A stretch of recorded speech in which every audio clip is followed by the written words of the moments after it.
Crystal Star Witchery, Lisa here.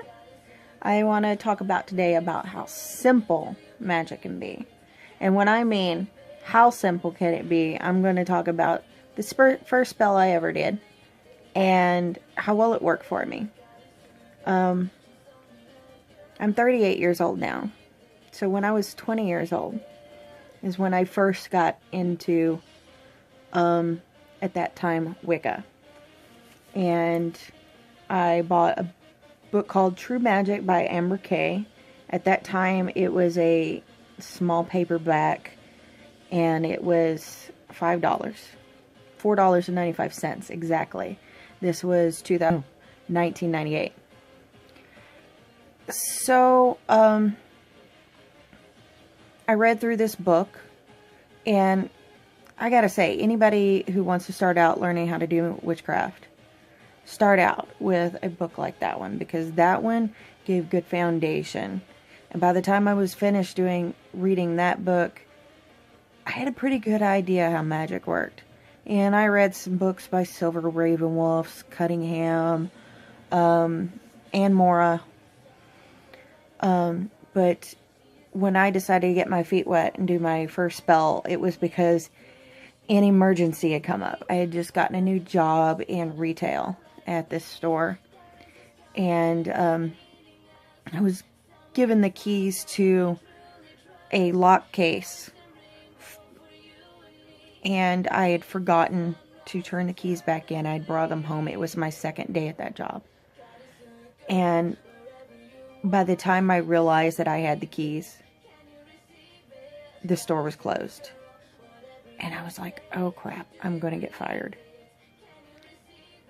I probably wasn't going to get fired, knowing what I do now about retail and how often people screw up.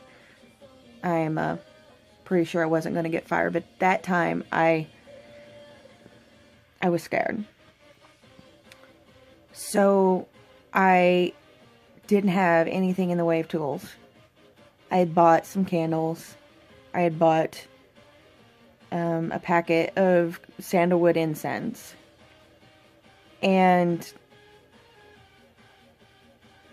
I knew that I had a goal. I wanted to keep my job. And I wanted to do well at my job. And I wanted to not screw up anymore. And I wanted to be well liked by my boss. Came up with a short phrase. It didn't even rhyme. It was simply, let me keep my job with honor. Protect me from the old man being my boss. And he turned out to be a real sweetheart, let me tell you. And he really liked me, and I was able to keep my job. And all I had was a candle and that phrase and a little bit of sandalwood incense. And I said it over and over and over with such passion and such concentration. And I built it up and built it up and built it up until I knew everything was going to be fine. And so I'm going to repeat that same method, that same kind of spell tonight for this camera to help me get my YouTube channel off the ground. So stay tuned, and I'm going to do that spell here in a few minutes. And when I come back, it'll be going on. So let's see how that goes. So what I have here is very simple setup. I cleared my altar just to keep it simple. I have I bought these emergency candles at the dollar store for $1, maybe a little bit more. Very cheap. Great thing about these candles is that if you don't have a candle holder, they will sit flat on a flat surface and they will burn all the way down. That is excellent for medical use. And white candles are great for general use, so that you can really keep it as simple as possible. Now, I've carved a specific intention for a specific numerical and timing goal on this candle. I've created a chant.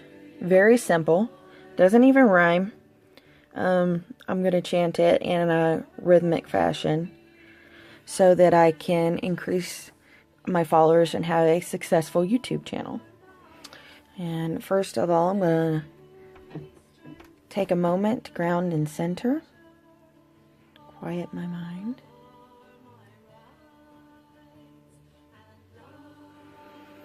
Focus on my breath, in and out. And I'm going to light the incense, invoking my inner power. Ouch! I just burnt the shit out of my fan. I knew I should have brought my other lighter.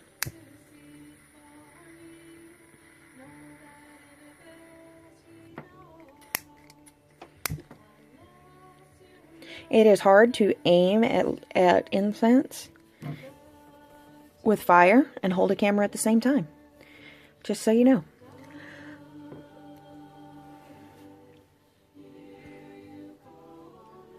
The incense is flowing, and now I'm going to empower my candle.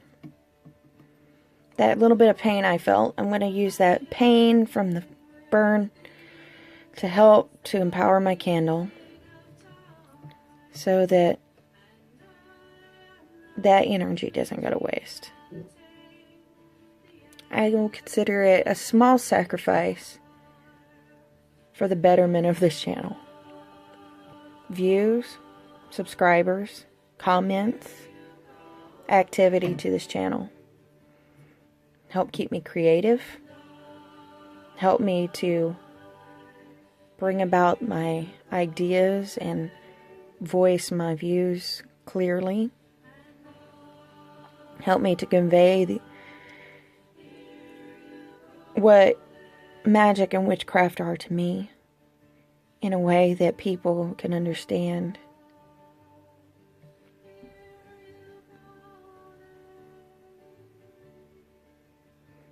And now I'm going to light the candle. Try not to burn myself this time.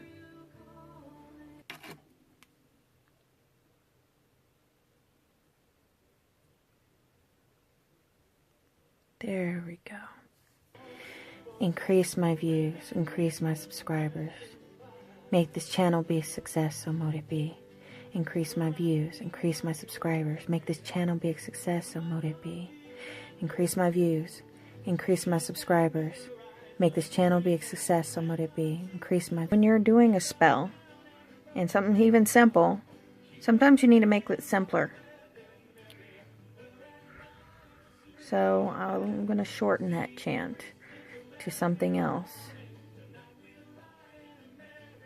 So I decided, as I was concentrating on my goal, to create a simpler chant, and I'm just going to chant the name of this channel because it's easier to say and it's easier to concentrate on, and my goal is firm.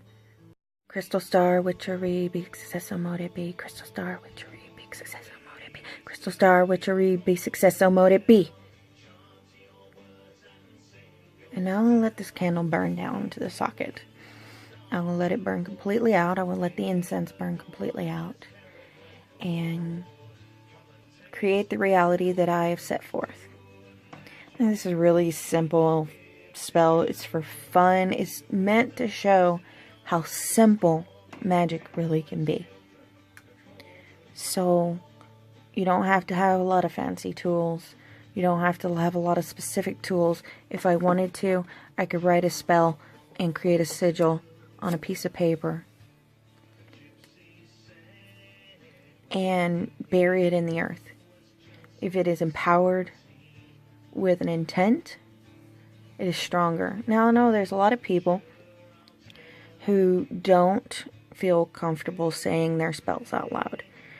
I strongly recommend, if you're not going to say your spell out loud, you write it down and put it underneath your candle as it's burning. Because what you want to do is bring it out from the realm of your thoughts into the realm of form. By speaking it out loud, you're bringing it into the physical world. By writing it down, you're bringing it into the physical world. That's just a tip and trick. Maybe not everybody agrees, but I find that that makes a more successful spell. And of course, as time goes by, I'm going to be showing other spells that are more complex, that require specific ingredients, specific acts, and skills. But for now, this is what we're starting out with. When you're experienced with witchcraft, you don't need tools as much. You might enjoy tools even more, and you might collect a lot of tools. The gods know, the spirits know, that I enjoy haul videos, that I enjoy looking at everybody's witchy rooms, and their altars, and what books they're getting, what cards they're getting, trying as seeing them review different products that they enjoy. And that's all well and good, and most of them will tell you you don't need all these tools, but when you are starting out, some simple tools help. Some simple tools from the dollar store even will help you get by until you gain your skills and you gain your other more specialized and fancy tools. So I hope everyone got a little something out of this, maybe a little kick out of it. It's just for fun. Just for fun. We're not going to take this too seriously, although I do have a serious goal in mind. Magic is lighthearted. You don't have to be super serious all the time. You don't have to be perfect. You can mess up. You can make mistakes. And I want to convey that to everybody that's beginning, and to all the experienced witches out there that might be taking themselves too seriously. So I'm going to let this candle burn, and just want to say thank you for watching, and many blessings to all of you tonight. Bye-bye.